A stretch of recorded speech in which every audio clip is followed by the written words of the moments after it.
Hi everyone, I'm Jason Ahner. I manage the archives in the museum here at Martin Guitar. And we're in our museum today and I'm holding a very special instrument. This is the size 1 De Goni. It was built for a performer named Madame De Goni, who was pretty much the most popular concert guitarist on the East Coast of the United States in the 1840s. A Martin family story goes, they were living in Cherry Hill at the time, pretty close to where our factory is now. And they would host traveling teachers and musicians during the summers at their home. And one summer, Madame De Goni paid them a visit. She was a Spanish guitar player, so she preferred Spanish guitars.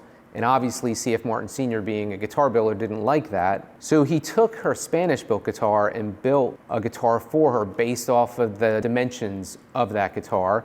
But the one thing he did different was he built this guitar with an X-brace top. This is the oldest known example of a guitar with X-bracing. If you look at Martins from the late 1830s and early 1840s, you can see C.F. Martin Sr. experimenting with different bracing patterns.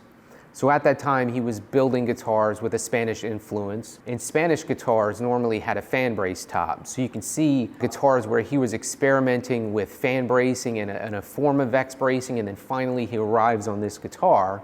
After that, he started changing pretty much all of his guitars over to an X-brace design.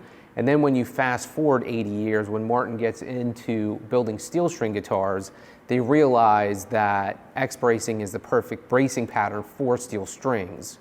One of the biggest reasons is it gives the top the perfect strength to weight ratio to withstand the tension of steel strings and still give the guitar the tone that Martin is known for. A few years ago, we built an authentic model based off of the De Goni guitar, our size 1 De Goni Authentic. And so this is a custom shop recreation of what the actual bracing pattern in the De Goni guitar looks like. So it's a little different than what we use now. The X bracing we use now was referred to as, for a long time, as mature X bracing, and that was developed in the 1850s. So it really eliminates these two small braces and then adds in tone bars along the lower bout.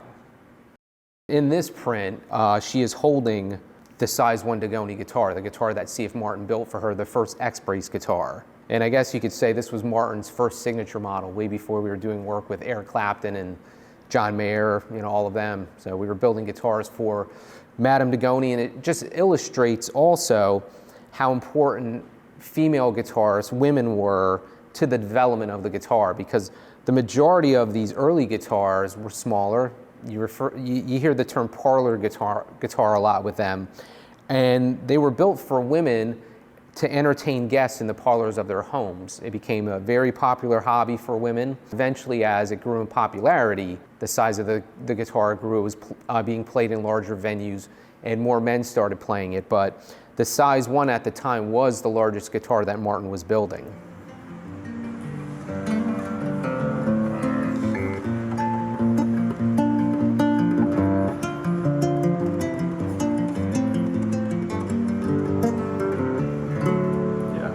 That's nice.